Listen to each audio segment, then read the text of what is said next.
Hello everyone, welcome to earn money Telugu.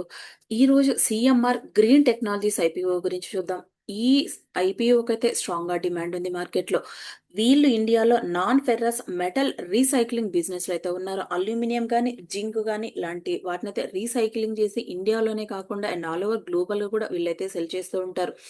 ఇక్కడ వాళ్ళంటే like investment information and credit trading agency వాళ్ళైతే ఈ company గురించి ఒక రిపోర్ట్ అయితే రిలీజ్ చేశారు. ఈ రిపోర్ట్ ప్రకారం మార్చి 31 2025 వరకైతే వీళ్ళు ఇండియాలో non ferrous metal recycling segment లో అయితే లీడింగ్ లో ఉన్నారు కంపేర్ టు కాంపిటీటర్స్ తో పోలిస్తే. వీళ్ళు 4 టైమ్స్ అయితే కెపాసిటీ హైగా ఉంది, రీసైక్లింగ్ చేసే కెపాసిటీ కంపేర్ టు కాంపిటీటర్స్ తో పోలిస్తే కూడా. అండ్ ప్రతి ఇయర్ కూడా వీళ్ళైతే 6,05,850 మెట్రిక్ టన్స్ ఆఫ్ మెటల్ అయితే రీసైక్లింగ్ చేస్తూ ఉంటారు. వీళ్ళు రీసైకిల్ చేసిన తర్వాత ఏ ప్రోడక్ట్స్ అయితే తయారు చేస్తారు, లైక్ అల్యూమినియం అల్లాయ్స్ కానీ జింక్ అల్లాయ్ కానీ అండ్ స్టెయిన్లెస్ స్టీల్ కూడా రీసైక్లింగ్ చేస్తారు. అల్యూమినియం బిల్లెట్స్ లాంటి అండ్ రీసైక్లింగ్ మెటల్ స్క్రాప్ ను కూడా ఇండియాలో ఒరిజినల్ ఎక్విప్మెంట్ మ్యానుఫ్యాక్చర్ అంటే లైక్ ఇండియాలో ఉన్నటువంటి ఆటోమొబైల్ కంపెనీస్ కానీ అండ్ ఆల్ ఓవర్ గ్లోబల్ గా ఉన్నటువంటి ఆటోమొబైల్ కంపెనీస్ కి అయితే వీళ్ళైతే సెల్ చేస్తూ ఉంటారు. వీళ్ళు ఇన్ టర్మ్స్ ఆఫ్ కెపాసిటీలో అయితే లీడింగ్ లో ఉన్నారు. ఇండియాలో 4 టైమ్స్ హైగా ఉంటే ఆల్ ఓవర్ గ్లోబల్ గా ఉన్నటువంటి కాంపిటీటర్స్ తో కూడా వీళ్ళైతే పోటీ పడుతున్నారు. అండ్ ఈ కంపెనీ అయితే స్ట్రాంగ్ గా ఉంది అండ్ బిజినెస్ లో గ్రో అవుతున్నారు ఇయర్ అన్ ఇయర్ కంపారిజన్ లో కూడా. సెకండరీ రీసైక్లింగ్ అల్యూమినియం మార్కెట్లో కూడా ఇన్ టర్మ్స్ ఆఫ్ రెవెన్యూలో వీళ్ళే టాప్గా లీడింగ్లో ఉన్నారు ఇండియాలో. అండ్ వీళ్ళకి మేజర్ క్లయింట్స్ ఎవరైతే ఉన్నారో చూస్తే లైక్ ఇండియాలో ఆర్బీస్ కానీ బజాజ్ కానీ క్రాఫ్ట్ మ్యాన్ ఆటోమేషన్ వాళ్ళు ఉన్నారు, ఎండ్యూరెన్స్ టెక్నాలజీస్ కానీ Gabriel and rock man industries ఇండియాలో ఉన్నటువంటి majority of the automobile company వాళ్ళైతే ఉన్నారు. లైక్ రాయల్ ఎన్ఫీల్డ్ కానీ హిండాల్కో హోండా కానీ అండ్ టొయోటా లాంటి వాళ్ళు. అండ్ ఆల్ ఓవర్ గ్లోబల్ గా కూడా వీళ్ళైతే 75 కంట్రీస్కి అయితే ఎక్స్పోర్ట్ చేస్తూ ఉంటారు. 6 కాంటినెంట్స్కి లైక్ ఏషియా కానీ North America Europe Middle East and ఓషన్కి లైక్ ఆస్ట్రేలియా న్యూజిలాండ్ కంట్రీస్ కూడా వీళ్ళైతే ఎక్స్పోర్ట్ చేసి వీళ్ళకైతే హ్యూజ్ బెనిఫిట్ అయితే పొందుతున్నారు అండ్ హ్యూజ్ ప్రాఫిట్స్ కూడా ఉన్నాయి. ఈ కంపెనీ యాంకర్ ఇన్వెస్టర్ ద్వారా కూడా 188 crore ఆఫ్ ద అమౌంట్ అయితే అలొకేట్ చేశారు అండ్ రైజ్ చేశారు కూడా. 98.14 lakh షేర్ అయితే అలొకేట్ చేశారు యాంకర్ పోర్షన్ ద్వారా కూడా. ఇందుట్లో మేజర్ గా ఇండియాలో ఉన్నటువంటి అసెట్ మేనేజ్మెంట్ కంపెనీలు కానీ అండ్ లైఫ్ ఇన్సూరెన్స్ కంపెనీలు అయితే పార్టిసిపేట్ చేశాయి. ఇక్కడ ఉంది ఈ లిస్ట్ లో అయితే చూడొచ్చు ఇండియాలో ఉన్నటువంటి కంపెనీస్ కి ఏ కంపెనీస్ కి అయితే లైక్ యాంకర్ ఇన్వెస్టర్ ద్వారా ఫండ్స్ అలొకేషన్ చేశారు ఈ కంపెనీ వాళ్ళు.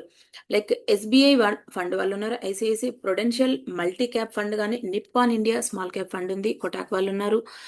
లైక్ యుఎస్ కి సంబంధించినటువంటి గోల్డ్ మ్యాన్ సాక్స్ ఇండియా ఈక్విటీ పోర్ట్ఫోలియో వాళ్ళు కూడా ఉన్నారు, హెచ్డిఎఫ్సి కానీ అండ్ అబాకాస్ కానీ అండ్ బ్యాంక్ ఆఫ్ ఇండియాలో ఉన్నటువంటి మెజారిటీ ఆఫ్ ద కంపెనీస్ అయితే ఉన్నాయి. వీళ్ళకి మేజర్ గా కాంపిటీటర్స్ ఇండియాలో ఎవరైతే ఉన్నారో చూస్తే లైక్ జైన్ రిసోర్స్ రీసైక్లింగ్ వాళ్ళే ఉన్నారు. వీళ్ళు కూడా రీసైక్లింగ్ సెగ్మెంట్ లోనే టాప్ లోనే ఉన్నారు. ఈ కంపెనీ కూడా లాస్ట్ ఇయరే లిస్ట్ అయింది మార్కెట్లో. లిస్ట్ అయిన దగ్గర నుంచి ఈ స్టాక్ కూడా కంటిన్యూగా అప్గ్రేడ్ వెళ్తుంది, అప్ సైడ్ వెళ్తుంది.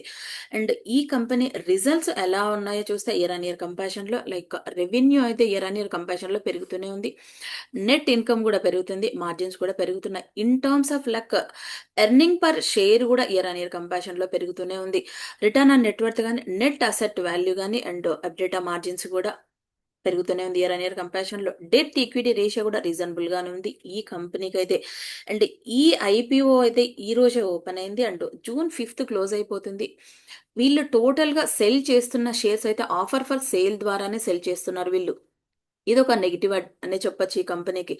ఎందుకంటే ఆఫర్ ఫర్ సేల్ ద్వారా సేల్ చేస్తే ఈ కంపెనీలటువంటి ప్రమోటర్లు కొందరు వాళ్ళ వాటాను సెల్ చేసి అయితే ఎగ్జిట్ అయిపోతున్నట్టు. అండ్ ఒక్క లాట్ లో అయితే 78 షేర్స్ అయితే ఉంటాయి అండ్ వీళ్ళు ఒక షేర్ కి ఫిక్స్ చేసిన ప్రైస్ అయితే 192 రూపీస్ గా ఫిక్స్ చేశారు. రిటైల్ అలొకేషన్ ఇందులో 35% మాత్రమే అలొకేట్ చేశారు టోటల్ వాటాలో. అండ్ వీళ్ళ బిజినెస్ అయితే స్ట్రాంగ్ గా ఉంది ఇండియాలో అండ్ ఆల్ ఓవర్ గ్లోబల్ గా కూడా ఎక్స్పోర్ట్స్ కూడా స్ట్రాంగ్ గానే ఉన్నాయి. అండ్ ఇంకొక ఇంపార్టెంట్ విషయం ఏంటంటే ఈ కంపెనీ వాళ్ళు మేజర్ గా లైక్ టెక్నాలజీ అప్గ్రేడేషన్ కానీ అదర్ విషయంలో అయితే వీళ్ళైతే జపాన్ కి సంబంధించినటువంటి కంపెనీస్ తో స్ట్రాంగ్ గా టైప్ అయి ఉన్నారు.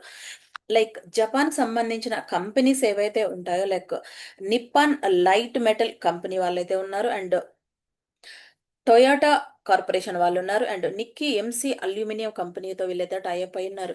ఇండియాలో అల్యూమినియం బిజినెస్ అయితే FY30 వరకు కూడా 11.2% CAGRతో గ్రో అవుతుందనైతే ఎక్స్‌పెక్టేషన్ ఉంది మార్కెట్‌లో.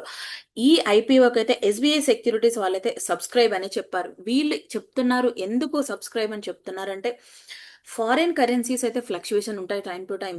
ఈ రీజన్ వల్ల వీళ్ళు ఎక్కడ కూడా లాస్ రాకుండా హెడ్జ్ చేయడానికైతే ఫార్వర్డ్ ఎక్స్‌చేంజ్ కాంట్రాక్ట్స్‌ని అయితే ఫాలో అవుతున్నారు. దాంతో పాటుగా డెరివేటివ్స్ కూడా వీళ్ళైతే ఉపయోగిస్తున్నారు.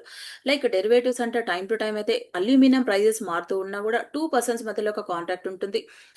ప్రైజెస్ మారినా ఏదైనా కూడా ఒక ఆహ్, టైం వరకు కూడా ఆ కాంట్రాక్ట్ అయితే వాలిడ్ అవుతుంది. ఆ ప్రైస్‌కి వీళ్ళైతే సేల్ చేయాలుంటుంది వాళ్ళ ప్రొడక్ట్‌ని. స్వస్తిక్ ఇన్వెస్ట్‌మెంట్ వాళ్ళైతే న్యూట్రల్‌గానే చెప్తున్నారు. దీనికి వీళ్ళు చెప్తున్న ఇంపార్టెంట్ రీజన్ అయితే టోటల్‌గా ఆఫర్ ఫర్ సేల్ ద్వారానే వీళ్ళైతే సెల్ చేస్తున్నారనే రీజన్ వల్ల వీళ్ళు న్యూట్రల్‌గానే ఇస్తున్నారు. అండ్ వీళ్ళు కంపెనీ ఈరోజు గ్రే మార్కెట్ ప్రీమియం గూడా ఈరోజు 33% అయితే చూపిస్తా ఉంది. ఐపీఓ ఓపెన్ అయిన రోజే 2.46 అయితే సబ్స్క్రిప్షన్ అయితే జరిగింది. ఈ కంపెనీ ఐపీఓకైతే స్ట్రాంగ్‌గా డిమాండ్ ఉంది మార్కెట్‌లో. కొంచెం టైం తీసుకొని వెయిట్ చేసే వాళ్ళకైతే మంచిగా రిజల్ట్స్ అయితే ఇవ్వచ్చు. జైన్ రిసోర్స్ రీసైక్లింగ్ కూడా రీసెంట్‌గానే లిస్ట్ అయింది మార్కెట్‌లో. ఇది లిస్ట్ అయ్యే టైంలో అయితే ఐపీఓ ప్రైస్ కంటే కూడా డిస్కౌంట్‌లోనే లిస్ట్ అయింది లాస్ట్ ఇయర్‌లో. అప్పటినుంచి కూడా కంటిన్యూ‌గా స్టాక్ అయితే అప్ సైడ్ వెళ్తూనే ఉంది. అండ్ ఈ కం కంపెనీకి గూడా మార్కెట్‌లో లిస్ట్ అయిన దగ్గర నుంచి కొంత టైం వరకైతే పెరిగైతే ఛాన్స్ ఉంది. ఈ ఐపీఓ పనైతే ఇదైతే నా ఒపీనియన్. ఈ వీడియో అయితే మీకు నచ్చిందా? తప్పకుండా వీడియోని లైక్ చేయండి, షేర్ చేయండి, కామెంట్ చేయండి, ఛానెల్‌ని సబ్స్క్రైబ్ చేయండి. Thank you.